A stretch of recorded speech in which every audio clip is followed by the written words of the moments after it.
आज की ये कहानी मेरी और मेरे सिसर जी की सच्ची जिंदगी की बुनियाद पर है। मेरा नाम प्रया है।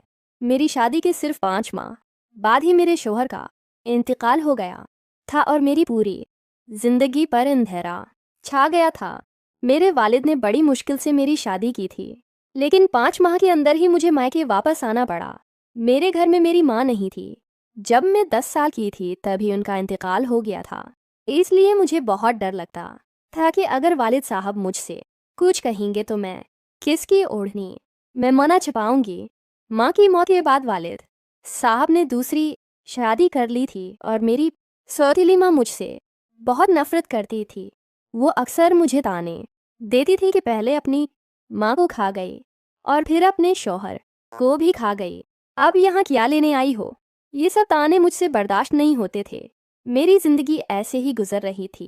फिर एक दिन अचानक मेरे सिसर जी हमारे घर आए और उन्होंने मेरे वालिद साहब से कहा कि वो मुझे वापस अपने घर ले जाना चाहते हैं।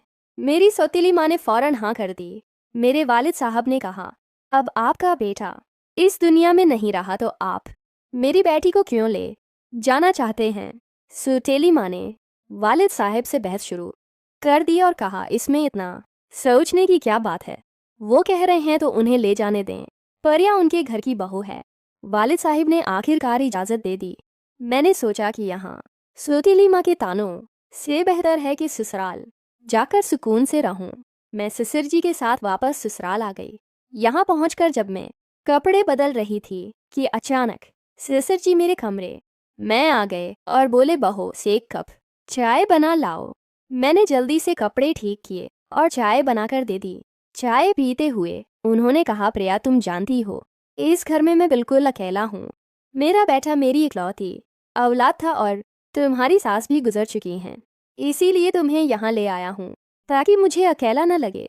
मैंने कहा, पापा आप बिल्कुल फिक्र न करें, मैं आपकी बेटी की तरह हूँ, मैं हमेशा आपके साथ रहूँगी। दिन इसी तरह गुजर रहे थे और हम दोनों एक दूसरे का सहारा बने हुए थे। 6 माह बाद एक रात में अपने कमरे मैं सो रही थी कि देर रात किसी ने मेरे दरवाजे पर दस्तक दी। मैं समझ गई कि ये सिसर जी ही होंगे। दरवाज़ा खोलते ही उन्होंने कहा, बहू मैं बाथरूम में गिर गया था, कमर में बहुत दर्द है, अगर तुम थोड़ी मालिश कर दो तो आराम मिल जाएगा। मैंने उन्हें अपने बिस्तर पर लटा लिया और आहिस्ता आहिस्ता उनकी कमर की मालिश करने लगी। कुछ देर बाद मैंने नोट्स किया कि सिसर जी मुझे अजीब अंदाज में देख रहे थे। मैं थोड़ी घबरा गई और बोली, सिसर जी आपको कहाँ ज़्यादा दर्द है, अगर कहीं तो डॉक्टर को बुला लूँ। उन्होंने कहा, नहीं बेटी तुम बस मालिश कर दो। थोड़ी देर बाद वो उठकर मेरे करीब आए और बोले, बहू मैं तुमसे कुछ कहना चाहता हूँ, अगर तुम मेरी बात मान लो तो ही कहूँगा। इनकी इस बात से मेरा दिल बेचैन हो गया। मैंने कहा, बोलिए पापा। सिसर जी ने कहा, आज की रात में तुम्हारे साथ गुजारना चाहता हूँ क्योंकि अकेले अकेले अच्छा नहीं लगता। मैं तुमसे शादी करना चाहता हूँ ताकि हमारे रिश्ते को कोई बुरा नाम न मिले। सिसर जी की ये बातें सुनकर मैं हैरान रह गई और बोली, सिसर जी आप ये क्या कह रहे हैं, आप मेरे सिसर हैं। सिसर का दर्जा बाप के बराबर होता है, आप मुझसे शादी की बात कर रहे हैं। उन्होंने कहा, देखो बहू मैं मानता हूँ कि मैं पहले तुम्हारा सिसर था, लेकिन अब तुम्हारा शोहर इस दुनिया में नहीं रहा। 1 साल हो चुका है, मैं भी अकेला हूँ और तुम भी अकेली हो। हम दोनों एक दूसरे का सहारा बन सकते हैं। इनकी बातें सुनकर मेरा दिल बहुत परेशान था। एक तरफ सौतीली माँ के अत्याचार और दूसरी तरफ सिसर जी का ये रवैया। मैं उन दोनों के दरमियान फंस गई थी। रात बड़ी मुश्किल से गुजरी। अगले दिन मैं सिसर जी की बातों पर सोचने लगी। इनका तजवीज़ मुझे नामुमकिन लग रहा था, लेकिन हकीकत मुझे फैसला करने पर मजबूर कर रही थी। मैंने बहुत सोचा कि वालिद साहिब से बात करूं, लेकिन उनसे ये बात करने की हिम्मत नहीं हुई। वक्त गुजरता गया और आहिस्ता आहिस्ता हमारे दरमियान एक अजीब सा रिश्ता बनने लगा। सिसर जी हर वक्त मेरे साथ एहतराम और प्यार से पेश आते। वो कहते कि तुम मेरे अकेलेपन को दूर कर देती हो। मैं भी सोचने लगी कि शायद वो वाकई अकेलेपन से तंग हैं। एक रात मैंने उनके कमरे का दरवाज़ा खटखटाया। वो हैरान हुए। मैं अंदर गई और बोली, सिसर जी मैं आपके तजवीज़ के बारे मैं बहुत सोच चुकी हूँ। मैं समझती हूँ कि आप अकेलेपन से जूझ रहे हैं। लेकिन इस रिश्ते के लिए मेरी एक शर्त है कि हमारे दरमियान हमेशा प्यार और एहतराम ही रहेगा। आप मुझे बेटी की तरह इज्जत देंगे और मैं आपको बाप की तरह एहतराम दूंगी। क्या आप मेरी ये शर्त मानते हैं? उन्होंने मेरी बात गौर से सुनी और कहा, मुझे तुम्हारी शर्त मंजूर है। मैं हमेशा इस प्यार और एहतराम को बरकरार रखूंगा। इनकी बात सुनकर मेरे दिल का बोझ हल्का हो गया। कुछ दिनों बाद हमने एक छोटे से मरासिम में शादी कर ली। ये शादी माशरे की नज़र मैं गैर मामूली थी, लेकिन हमने अपनी सूरत हाल को कबूल कर लिया था। शादी के बाद के दिन मेरे लिए बहुत चैलेंज भरे थे। गांव वालों ने तरह तरह की बातें शुरू कर दी थीं। रिश्तेदारों ने भी दूरी बना ली थी, लेकिन हमने इन सब की परवाह किए बगैर आगे बढ़ने का फैसला किया। हमारे रिश्ते में आहिस्ता आहिस्ता प्यार और तफहीम बढ़ने लगी। ससुराल में जहाँ पहले मैं खुद को अजनबी महसूस करती थी, अब वही घर मुझे अपना लगने लगा था। ससुर जी मेरी हर छोटी बड़ी ज़रूरत का ख्याल रखते।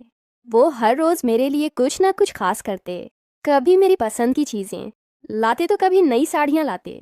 आहिस्ता आहिस्ता मैंने भी उनके लिए एक अलग किस्म का एहतराम और लगाव महसूस करना शुरू कर दिया। हम दोनों ने मिलकर एक नई जिंदगी की शुरुआत की थी। ससुर जी अब मेरे जिंदगी का अहम हिस्सा बन चुके थे और हमारा रिश्ता अब सिर्फ ससुर और बहू का नहीं रहा था, बल्कि हम एक दूसरे के सच्चे सहारा बन चुके थे। उन्होंने मेरी सनसनी जिंदगी में नई उम्मीद भर दी थी। इनके साथ बताए हर लम्हे ने मुझे कुछ नया सिखाया। शौहर की मौत के बाद मैंने सोचा था कि अब मैं बिल्कुल अकेली हो गई हूँ, लेकिन ससुर जी ने मुझे फिर से जीने का हुनर सिखाया, जिंदगी को नए जाविये से देखना सिखाया। शादी के कुछ महीनों बाद मैंने महसूस किया कि हमारा ये नया रिश्ता मुझे एक नई समझ दे रहा है। हमने मिलकर बहुत सी मुश्किलात का सामना किया और हर बार एक दूसरे का साथ दिया। ससुर जी ने मुझे ये एहसास दिलाया कि अगर साथी सही हो तो कोई मुश्किल इतनी बड़ी नहीं होती कि उसे पार ना किया जा सके। माशरे ने हमें बहुत कुछ सुनाया, लेकिन हमने किसी की बात पर तवज्जो नहीं दी। हमारे रिश्ते में आहिस्ता आहिस्ता एक नई किस्म का प्यार और एहतराम पैदा हो गया। आज मैं अपने ससुर जी के साथ एक नई जिंदगी गुजार रही हूँ और हमारा प्यार और एहतराम पहले से भी ज़्यादा मजबूत हो चुका है। वो मेरी ज़िंदगी के सबसे अहम शख्स बन चुके हैं। दोस्तों, कभी कभी ज़िंदगी हमें ऐसे मोड़ पर ले आती है जहां हमें अपने फैसलों पर दोबारा सोचना पड़ता है। इस कहानी से ये सबक मिलता है कि अकेलेपन का दर्द बहुत बड़ा होता है और अगर दो लोग एक दूसरे का सच्चा साथ दें तो ज़िंदगी दोबारा खूबसूरत